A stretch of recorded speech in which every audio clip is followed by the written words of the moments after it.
Bienvenue sur la solution d'encaissement et de gestion Cliosystème. Nous allons double-cliquer sur l'icône Cliosystème qui va nous permettre d'atterrir sur l'interface d'accueil. L'interface d'accueil est composée de 5 modules.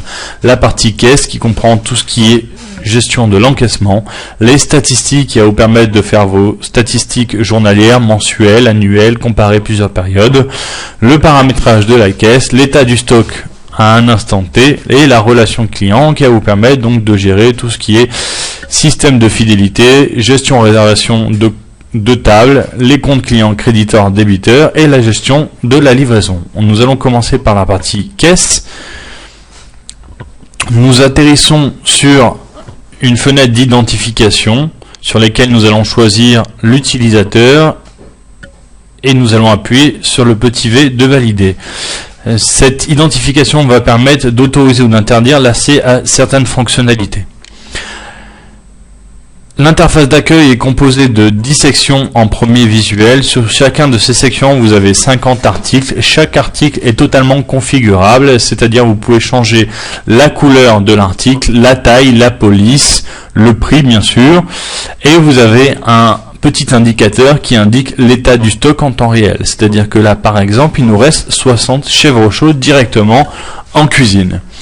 Nous allons procéder à présent à un encaissement en mode direct. C'est-à-dire que le client arrive, il veut par exemple un jus d'orange, un Ricard et un jus de banane. Il vous doit 17 € comme nous voyons ici. Il va vous donner un billet de 20 €, donc on rentre les 20. On appuie sur espèces. Le système vous indique automatiquement le rendu monnaie disponible. Vous avez la seconde façon de prendre une commande qui est le plan de salle sur lequel vous avez un état de votre restaurant. Là, comme nous voyons, vous avez plusieurs couleurs, c'est-à-dire que la table numéro 16 est restée 13 minutes dessus. La table numéro 1 attend son encaissement et c'est pour ça qu'elle est jaune. Et la table numéro 38, ça fait un certain temps qu'elle est dessus. Ça va vous permettre à un instant T de contrôler l'avancement de votre service à table. C'est-à-dire qu'en un clin d'œil, vous allez pouvoir savoir directement quelle table vient d'arriver, quelle table est en attente de règlement et quelle table vient de partir. Tout est personnalisable, la disposition des tables, les murs, la possibilité de dispatcher votre zone en intérieur, en une terrasse, un salon et ainsi de suite. Nous allons procéder donc à une ouverture de table. Nous allons prendre par exemple la table numéro 28 et nous allons saisir le nombre de personnes qui arrivent. Donc on va saisir 2. Donc vous avez 2 clients qui s'attablent, vous allez leur mettre un chèvre chaud, un aioli, à suivre éventuellement un plat, donc un filet de bœuf. Le système vous demande automatiquement les cuissons, les accompagnements et éventuellement les sauces. Un loup grillé, donc la même chose. Et à suivre enfin un dessert, donc un florentin, une forêt noire, avec une possibilité de composer vos propres menus. Donc par exemple, l'une des 2 personnes veut un menu du jour qui va être composé d'un entrée, d'un plat, d'un dessert et d'une boisson. À partir du moment où je vais appuyer sur OK et que vous avez terminé la saisie de la commande, vous allez appuyer sur le bouton plan de salle, ce qui va indiquer au système que vous voulez fermer la table et envoyer tous les états des productions en cuisine, au bar et ainsi de suite. Nous allons appuyer sur le bouton plan de salle et nous allons retrouver notre table qui est la table numéro 28 avec le temps passé dessus, le serveur qui s'en occupe et le montant global de la table. Avec un indicateur qui est la numéro 1 qui indique que la prochaine suite à envoyer en cuisine et la 1. Donc vos clients ont terminé leurs entrées, ils veulent commander leur suite, donc le filet de bœuf et le loup grillé, vous allez appuyer sur demander la suite. Donc la suite part en cuisine et là on va retrouver notre plan de salle avec un numéro 2 qui indique que la prochaine suite à envoyer ce sont les desserts. Cette même table numéro 28 veut maintenant partir, donc vous allez lui indiquer son ticket de caisse. On va retrouver notre table, maintenant en jaune, qui indique tout simplement qu'elle est en attente de règlement. On va resélectionner la table, donc 2 façons de l'encaisser, ou le client veut payer tout simplement en espèces, chèque, carte bleue, ou vous allez effectuer un partage de notes, comme nous le voyons ici, donc on va appuyer sur partage de notes, et vous allez pouvoir dispatcher la note en différentes notes, c'est-à-dire que un chèvre chaud, un aioli, vous allez même pouvoir partager une bouteille par exemple de vin en plusieurs, encaisser un client, encaisser plus imprimer une note sans détail, diviser une note tout simplement en 4 ou en 5, ou transférer ou plusieurs produits sur une note table, par exemple d'un intérieur vers une terrasse. Ici, à présent, nous allons expliquer brièvement les fonctionnalités qui sont disponibles. Donc un bouton attente +1 qui va permettre tout simplement de mettre un ticket en attente et de pouvoir le rappeler d'un simple clic pour pouvoir l'encaisser. Vous avez un bouton commande qui va permettre de prendre des commandes clients à une date donnée, comme par exemple pour une boulangerie qui veut prendre une commande d'un gâteau d'anniversaire, avec une possibilité donc de prendre un acompte client et de pouvoir le livrer à une date donnée. Vous avez une possibilité de faire une recherche d'articles rapide, donc en appuyant sur les premières lettres. Donc par exemple, je retrouve ici mon chèvre chaud.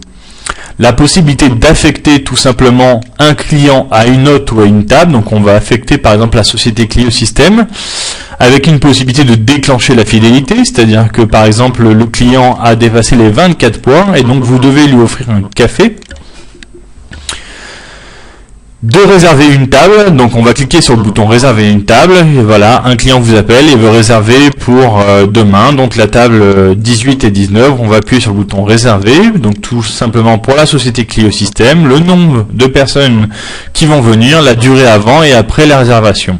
À partir du moment où vous allez appuyer sur OK, un ticket va sortir qui va être un récapitulatif de la réservation. Nous allons voir maintenant sur notre plan de salle, on retrouve bien nos deux tables ici, qui sont des tables réservées pour la société Clio Système à 15h17. Vous avez bien sûr la possibilité de transférer, de cumuler une ou plusieurs tables. Nous avons la possibilité de gérer le mode emporté, d'annuler ou de modifier un ticket, d'offrir une ligne ou un ticket et de passer en perte ou en casse, par exemple une bouteille de coca qui vient d'arriver par un serveur et qui s'est cassée en route. La possibilité donc de gérer la livraison, vous allez voir comment. Le client vous appelle, vous prenez sa commande, vous appuyez sur le bouton livraison, vous sélectionnez le client, ou par recherche automatique, ou par carte client, ou même par numéro de téléphone. On va appuyer sur le bouton OK. Et là, vous avez votre module livraison qui va vous indiquer tout simplement les livraisons à livrer, les livraisons en cours et les livraisons à encaisser, que vous allez pouvoir affecter à chaque livreur. Vous avez un système ici qui va vous permettre de faire de la géolocalisation, donc on sélectionne le client, on appuie sur afficher la carte, et vous allez avoir Google Maps qui s'affiche avec une possibilité de l'imprimer, et qui va vous demander l'itinéraire d'un point A vers un point B. Vous avez la possibilité aussi d'envoyer un SMS à ce client pour lui dire comme quoi sa livraison ou va avoir un peu de retard, ou vient de partir tout simplement. Vous avez un bouton message cuisine qui va vous permettre de rajouter un message paramétré directement en cuisine, c'est-à-dire que par exemple sa salade Christie's, il la veut sans thon et on appuie sur le bouton envoyer. Voilà, nous avons fini avec l'interface d'accueil. Nous allons maintenant passer aux fonctionnalités de l'interface d'encaissement. Donc on va appuyer sur le bouton fonction et je vais vous indiquer à quoi sert chaque fonctionnalité. Le niveau de serveur permet tout simplement de changer de niveau d'autorisation. Le niveau de prix permet de passer d'un niveau de prix matin à un niveau de prix soir, comme par exemple un happy hour et ainsi de suite. Les notes clients, ce sont des notes clients sans détail, donc par exemple un repas à 15 €, une possibilité de changer de service, donc de passer à un service de midi à un service du soir, de clôturer, donc de faire votre Z de fin de journée, d'avoir un état récapitulatif des tables occupées, la gestion de toutes vos réservations date par date, de rechercher un client sur une table et d'avoir accès à vos statistiques journalières. Donc on va cliquer par exemple sur le bouton statistiques qui va être un récapitulatif de votre chiffre d'affaires par zone de vente. Donc on a fait 946 € par exemple en restaurant, on en a fait autant en brasserie, les emportés, les livraisons, avec vos différents taux de TVA qui sont dispatchés.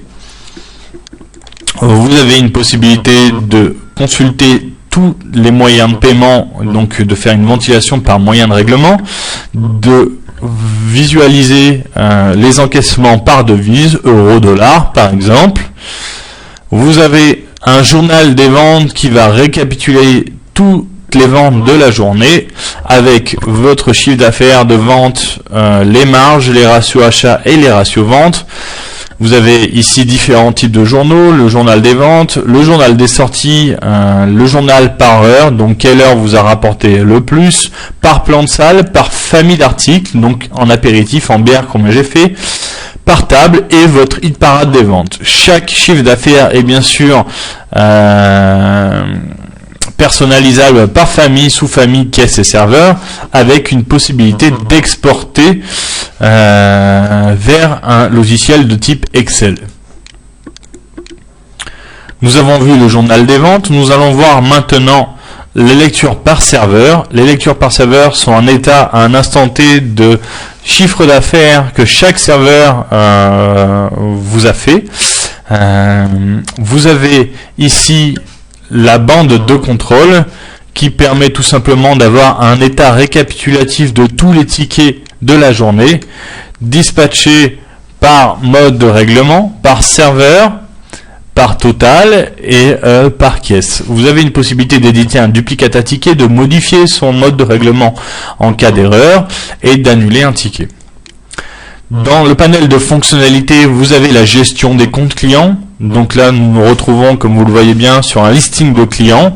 Sur ce listing de clients, vous allez pouvoir faire du rappel client, c'est-à-dire envoyer un email personnalisé ou un SMS personnalisé à toute votre liste de clients pour pouvoir les relancer, pour faire des promotions, par exemple un repas du jour à 10 € en promotion aujourd'hui ou une soirée spéciale. Nous allons voir à présent à quoi ressemble un compte client. Un compte client est doté de beaucoup d'informations, donc la société, éventuellement le nom, le prénom, une date de naissance, une possibilité de lui envoyer un SMS, le nombre de fois qu'il est venu dans votre restaurant, la dernière fois qu'il est passé, le prix par défaut, ses préférences, des points de fidélité qu'il a gagné, le découvert que vous lui autorisez, et avec un historique des encaissements et des dépenses qui ont été effectués sur une date donnée. Ici, nous avons une petite calculatrice, une possibilité de compter la caisse en fin de journée pour faciliter la saisie. Donc, j'ai 2 billets de 20 €, 5 billets de 20 et ainsi de suite. Et ça va vous permettre d'avoir tout simplement un visuel de la différence entre votre réel, la caisse et l'écart qu'il y a à effectuer. Et une gestion des fonds de caisse. Bien sûr, toute l'interface est paramétrable, c'est-à-dire que vous pouvez désactiver ou activer certaines fonctionnalités, modifier la taille et la police des fonctions, des couleurs et puis la zone de la note. Voilà, nous avons terminé avec l'interface d'encaissement.